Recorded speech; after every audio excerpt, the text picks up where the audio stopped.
बव टीवी देखने वाले तमाम दोस्तों को मेरी तरफ से अस्सलाम वालेकुम। नाज़रीन ग्रामी, चीन, अमेरिका, इंडोनेशिया, पाकिस्तान, नाइजीरिया और ब्राज़ील के बाद अगर दुनिया में किसी मुल्क की ज़्यादा आबादी है तो वो मुल्क बांग्लादेश है।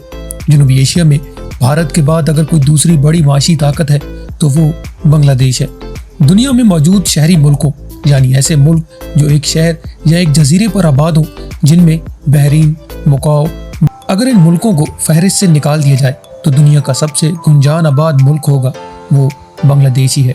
दुनिया में बहुत ही कम ममालिक ऐसे हैं जिनमें साल में 3 दफ़ा चावलों की काश्त होती है, और जो मुल्क साल में 3 से 4 बार चावल पैदा करने की सलाहियत रखते हैं वो रकबे के एतबार से काफ़ी बड़े होते हैं, जैसे इंडोनेशिया, इंडिया और चीन।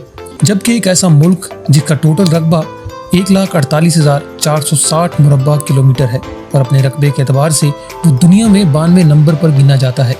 इसमें 18,290 मुरब्बा किलोमीटर रकबे पर पानी फैला हुआ हो और साल में 3 बार चावल भी पैदा करे और दुनिया में चावल पैदा करने वाले ममालिक में तीसरे बड़े मुल्क पर जाना जाता हो। इस मुल्क को कहते हैं बांग्लादेश। 1971 में आज़ादी के बाद मुल्क की हालात बद से बदतर हो गए, यहाँ तक कि इनकी अपनी करेंसी की भी कोई वैल्यू न थी। तो यहाँ पाकिस्तानी रुपए पर बांग्लादेशी स्टैंप लगाकर इस्तेमाल किया जाता रहा। कुछ अरसे बाद भारतीय प्रिंटिंग प्रेस पर बांग्लादेशी टक्के छपने लगे तो सिक्योरिटी रिस्क की वजह से यह भी रोकना पड़ा। उसके बाद बांग्लादेशी टक्के प्रिंट करने का ठेका एक बरतानवी कंपनी को दिया गया, यानी बंगाली करेंसी माजी में टके की भी नहीं थी। लेकिन आज इसके बरक्स हमारा पाकिस्तानी रुपया टके का भी नहीं है। वर्ल्ड बैंक की एक रिपोर्ट के मुताबिक जब 16 दिसंबर 1971 को बांग्लादेश ने पाकिस्तान से आज़ादी हासिल की थी तो उस वक्त बांग्लादेश दुनिया का दूसरा सबसे गरीब मुल्क था।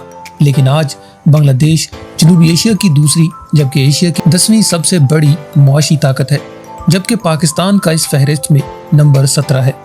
पाकिस्तान कैसे टूटा, बांग्लादेश कैसे वजूद में आया, ये एक तारीख का ऐसा पहलू है जिस पर मैं खुलकर बात नहीं करना चाहता। अलबत्ता बांग्लादेश के माजी की तारीख मुख्तसर आपको बताते हैं। बांग्लादेश में इंसानी आबादी के 20,000 साल पुराने आसार मिले हैं। ईसाइयत से ज्यादा ये मुल्क हिंदू मजहब के ज्यादा करीब रहा है। 18वीं सदी ईस्वी में अरब ताजरों ने यहाँ के मकामी लोगों को अपने अखलाक से मुतासिर किया और इस खित्ते में इस्लाम के पैरोकार दिन ब दिन बढ़ते गए। 1757 की जंग पलासी में बंगाल के नवाब सिराजुल दौला की क़यादत में बरतानवी ईस्ट कंपनी यानी बरतानियों के साथ मुकाबला किया गया। इस जंग में हारने की सबसे बड़ी वजह ये थी कि अंदरूनी हमदर्दियां बरतानियों की तरफ हो चुकी थी। ये वही जंग थी। मीर जाफर नवाब सिराजुल दौला की फौज का सिपहसालार था। इसने जंग में गलत हिकमत अमली की वजह से नवाब को हिरवाया था, जिसके बाद मीर जाफर को बंगाल का तख्त दे दिया गया।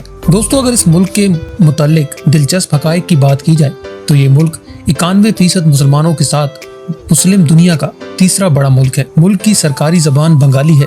बंगाली मुल्क की न सिर्फ सरकारी जबान है बल्कि 18% लोगों की मादरी जबान भी है। मुल्क का सरकारी नाम पीपल रिपब्लिक ऑफ बांग्लादेश है, जिसका मतलब बंगाल में बसने वाले लोगों की सरजमीन।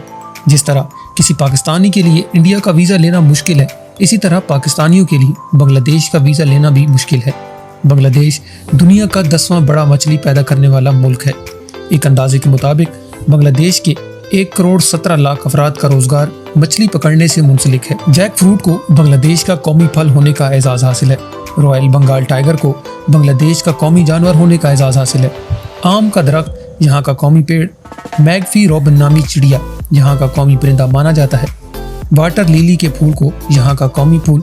इस मुल्क का कौमी खेल कबड्डी है।